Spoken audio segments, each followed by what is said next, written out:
Hello మామాస్, welcome back to the channel.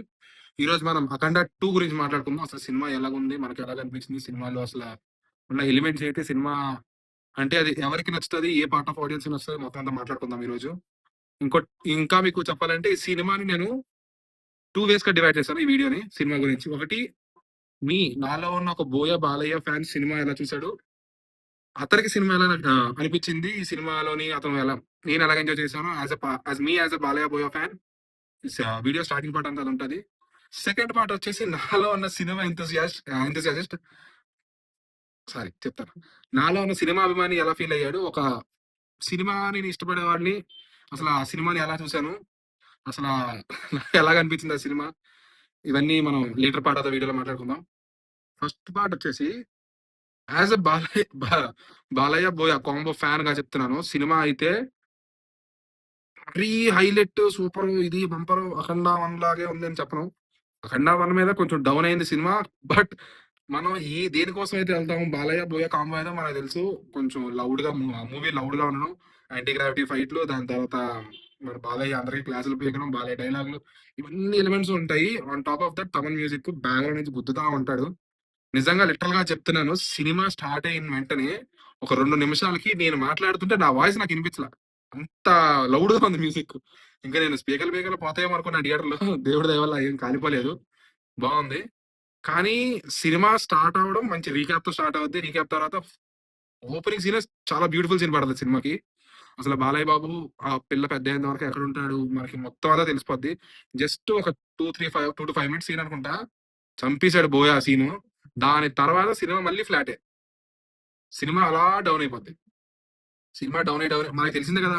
'బోయ' సినిమాలో second హాఫ్‌లో బాలయ్య వస్తాడు. ఇంటర్వెల్ ముందు బాలయ్య వస్తాడు. అప్పటి నుంచి సినిమా జువ్వుమని లెగుస్తది అని అనుకుంటాం అంతే. ఇంటర్వెల్ సీను పిచ్చ కేక, మనకు తెలుసు కదా! ఆల్రెడీ మనం ఇవన్నీ చూసాము. ముందు ప్రోమో గాని, టీజర్ గాని, ట్రైలర్‌లో గాని మనకు కనిపించిన సీన్స్ అన్నీ మాక్సిమం అన్ని ఇంటర్వెల్ ఫైట్ సీన్సే. దాని తర్వాత సెకండ్ హాఫ్‌లో కూడా మూవీ కొంచెం సో‌సోగా ఎళ్తది. మధ్యలో 2, 3 ఫైట్‌లు పడతాయి సూపరు. క్లైమాక్స్ అయితే ఇంకా బో బాలయ్య మాస్ అంతే. బోయ మీకు మొఖం మీదొచ్చి అంటాడు, "ఫక్ ఫిజిక్స్" అంటే అంతే. ఇంక అంతకు మించి ఏం లేదు. మీకు నిజంగా చెప్తున్నాను కదా! As a Boya, Balayya fan చూస్తున్నారు ఉన్న వాళ్ళకే చెప్తున్నా. స్ట్రిక్ట్‌లీ బోయ, బాలయ్య కాంబో నచ్చి అసలు బోయపాటి సినిమాలు, బాలయ్య బాబు సినిమాలు అసల ఎలా చూస్తే మీకు నచ్చుతాయో అంటే మనకు ఆల్రెడీ క్లారిటీ ఉంది. అలాగెళ్లి చూస్తాము. ఐ మీన్ ఆ కాంటాక్ట్ లెన్స్‌లో నుంచే మేము చూస్తాము. మాకింకేం అవసరం లేదు. మేమనుకున్నదే కావాలి అంటే మొత్తం బోయ, బాలయ్య ఎలిమెంట్స్ అన్నీ ఉంటాయి మాక్సిమము. కానీ ఎక్కడ మన డౌన్ అనిపిస్తదంటే సెకండ్ హాఫ్ కూడా కొంచెం బాగా డౌన్‌గా ఎళ్ళింది. దాని తర్వాత మీకు as a Boya, Balayya fan కూడా నాకు కొన్ని సీన్‌లు చూస్తే నాకు లిటరల్లీ నవ్వొచ్చింది. నిజంగా చెప్తున్నాను కొన్ని సీన్‌లు. అసలు సీన్‌లేటి అనిపించిన సీన్‌లు కూడా ఉన్నాయి. ఇది యాస్ ఎ బోయ, బాలయ్య ఫ్యాన్‌గా నేను చెప్తున్న వీడియో. ఇప్పుడు నెక్స్ట్ పార్ట్. ఇక్కడి నుంచి నేను ఏ విధంగా చెప్తున్నానంటే నెగెటివ్‌గా తీసుకోకండి. యాస్ ఎ ప్యూర్ సినిమా ఫ్యాన్‌గా నేనిప్పుడు ఇందాక చెప్పినట్టు 'బోయ బాలయ్య' కాంబినేషన్ ఫ్యాన్ కాదు. యాస్ ఎ ప్యూర్ సినిమా ఫ్యాన్‌గా సినిమా నుంచి అంటే ఒక మంచి సినిమాని కోరుకునే ఒక ఫ్యాన్‌గా చెప్తున్నా. Cinema unbearable. చెప్తున్నాను కదా! నిజంగా అమ్మో! ఆహ్, ట్రాన్స్ ఒక మీకొక ట్రామాలాగా వచ్చేస్తుంటది సినిమా. సినిమాలోని ఏవైనా పాజిటివ్స్ ఉన్నాయి అంటే, తమన్ మ్యూజిక్ ఇది ఈవెన్ లౌడ్‌గా ఉన్నా సరే, ఆ సీన్‌కి మీకు 'బోయపాటి' సినిమాలు ఎలాగుంటాయంటే, సినిమా మొత్తం లౌడ్‌గా ఉంటది. ఇక యాక్టర్స్ పెర్ఫార్మన్స్‌లు గాని, డైలాగులు గాని, ఈవెన్ విలన్ అయితే మరీ క్రింజ్ విలన్. క్రింజ్. క్రింజ్ అంటే క్రింజ్. ఆడు ఓవర్ యాక్టింగ్ చూడలేకపోయి చచ్చిపోయామబ్బా! ఆడి డైలాగులు కూడా లౌడ్‌గానే ఉంటాయి. ఆహ్, ఆ లౌడ్‌నెస్‌కి తమన్ లౌడ్‌నెస్ మ్యాచ్ అయ్యడం వల్ల సీన్స్ కొంచెం ఎలివేట్ అయ్యాయి. నిజంగా చెప్పాలంటే తమన్ మ్యూజిక్ వల్ల ఎలివేట్ అయ్యాయి కొన్ని సీన్స్. కొన్ని సీన్స్ అయితే లిటరల్లీ డెడ్ సీన్స్. డెడ్.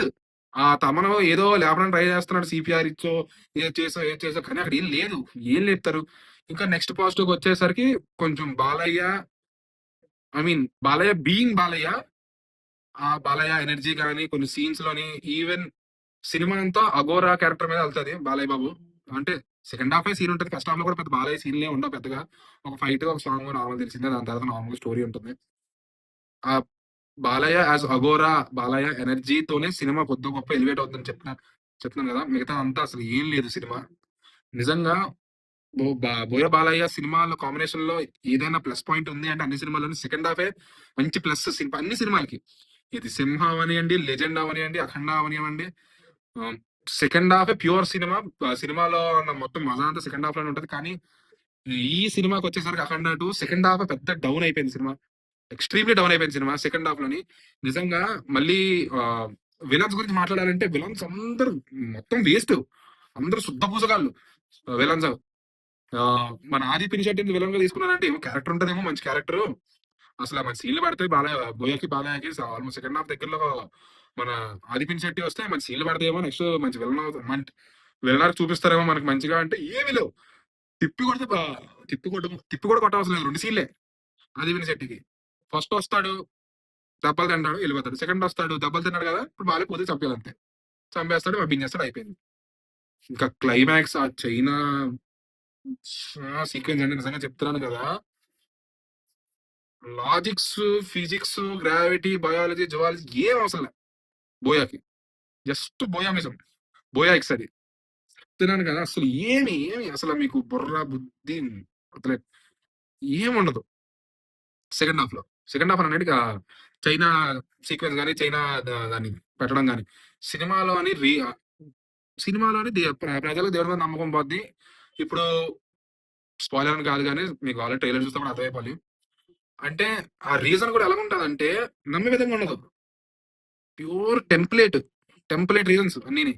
ఇంకోటి ఏంటంటే బోయా సినిమాల్లోని అందరూ హైలీ ఎడ్యుకేటెడ్. మనకి స్కందాలను కూడా మంచిగా ట్రోల్ అయింది సీన్, నేను తెలుసు కదా, కాలిఫోర్నియా స్టాన్ఫోర్డ్ యూనివర్సిటీ. ఇది కూడా సేమ్, అసలు వదలలేదు మనోడు బోయా. ఆ ఈ పాప ఏమొచ్చి 228 ఐక్యూ ఏదో అంటాడు, 15 ఏళ్ళకి ఏదో బయోటెక్నాలజీ అంటాడు, ఏదేదో అంటాడు, డిఆర్డిఓ అంటాడు. నాకు అర్థం ఏంటంటే డిఆర్డిఓ వాళ్ళు వ్యాక్సిన్లు, యాంటీడోట్లు ఎందుకు కనిపెడతారబ్బా? చిన్న లాజిక్. డిఆర్డిఓ వాళ్ళు ఎందుకు కనిపెడతారు? వాళ్ళ పని ఇండియాకి వెపన్స్ సప్లై చేయడం, వెపన్స్ ని డిజైన్ చేయడం, ఇవన్నీ. వాళ్ళు ఎందుకు మెడిసిన్స్ ఎందుకు తయారు చేస్తారు? ఇంకోటి చెప్తున్నాను కదా, పాపని తీసుకున్నారు కదా, పాప పేరు కూడా నాకు నోట్లో రావట్లేదు, ఏదో మల్హోత్రా సంథింగ్. ఆ పాప బజరంగి బాజీలో పర్ఫార్మెన్స్ చాలా బాగా చేసింది ఆ చిన్నపిల్ల. దానికి ఏమైనా అవసరం లేదు. ఇందులో అసలు ఏం లేదు. ఒక లిప్ సింక్ గానీ, ఫస్ట్ ఆ పాపకి వాయిస్ ఓవర్ ఇచ్చిన లెవెల్ గానీ, వాయిస్ అస్సలు సెట్ అవ్వలా. 1% కూడా సెట్ అవ్వలా. ఏదో నిజంగా మ్యాచ్ అవ్వట్లేదు వాయిస్ ఆ పిల్ల, ఐ మీన్ ఆ అమ్మాయికిని, ఆ వాయిస్ కిని అసల. ఇంకోటి ఏంటంటే లిటరల్ గా బోయపాటి మనుషుల్ని చంపడం అంటే నార్మల్ చంపడం కాదు. ఇప్పుడు వేరే సినిమాల్లో ఎట్లనైనా సరే మనుషుల క్యారెక్టర్లు వాళ్ళ క్యారెక్టర్ సీన్ అయిపోయిందంటే క్యారెక్టర్ సైడ్ ట్రాక్ చేయడం, వాళ్ళకి సీన్లు అయిపోవడం, వాళ్ళు ఇంకా ఎక్కడికి వెళ్ళిపోయారని చెప్పడం చూపిస్తారు. లిటరల్లీ ప్రతి క్యారెక్టర్ చచ్చిపోతారు. లిటరల్లీ ప్రతి సీన్, ప్రతి క్యారెక్టర్ అసలు క్యారెక్టర్ తో పరైనా చంపేయడమే అంతే. ఇంకా ఆల్రెడీ మనకి ఇంటర్వ్యూలో చెప్పారు కదా, ప్రెగ్నెంట్ చేసే వాళ్ళు నార్మల్ గా ఫోటోలు దండేస్తారు. నిజంగా లిటరల్లీ సినిమాలో ప్రతి ఒక్కరికి దానబడింది. ఎవరి క్యారెక్టర్ వాళ్ళు పని అయిపోయింది అనగానే లిటరల్లీ దానబడిపోద్ది. అసలు ఈ బోయాకి అబ్సెషన్ ఏంటో అర్థం అవ్వలేదు మనుషులు చంపడం తోటి. కానీ అసలు మాట్లాడుతుంటే ఇంకా మాట్లాడుతూనే ఉండొచ్చు సినిమాలో బొక్కల గురించి. అసలు ఎనలేని బొక్కలు అన్నీ.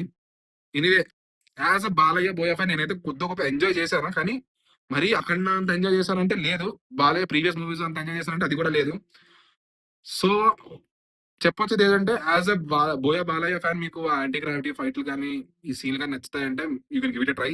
రికమెండేషన్ నేనైతే రికమెండ్ చేస్తాను. కానీ యాజ్ అ సినిమా ఫ్యాన్ గా ఒక మంచి సినిమా చూద్దాము అని హోప్స్ పెట్టుకుని వెళ్తాము అంటే నో, ప్లీజ్ వెళ్ళొద్దు. మీరు ఓటీటీలో కూడా చూడలేరేమో, జాగ్రత్తగా. సో ఇది మన అఖండ 2, మన ఒపీనియన్ అఖండ 2 మీద. తప్పుగా తీసుకోకండి, నేను 2 విధాలుగా చెప్పాను. జస్ట్ కంటెక్స్ట్ తీసుకోండి అంతే. No hate to Balayya. So మన వీడియో కనుక నచ్చినట్టయితే లైక్, షేర్, సబ్స్క్రైబ్ చేయండి. పక్కన గంట కూడా కొట్టండి. ఇంకా మంచి మంచి వీడియోలు తీసుకోవడానికి ట్రై చేస్తుంటాం మేము. సో ఓకే, జై బాలయ్య.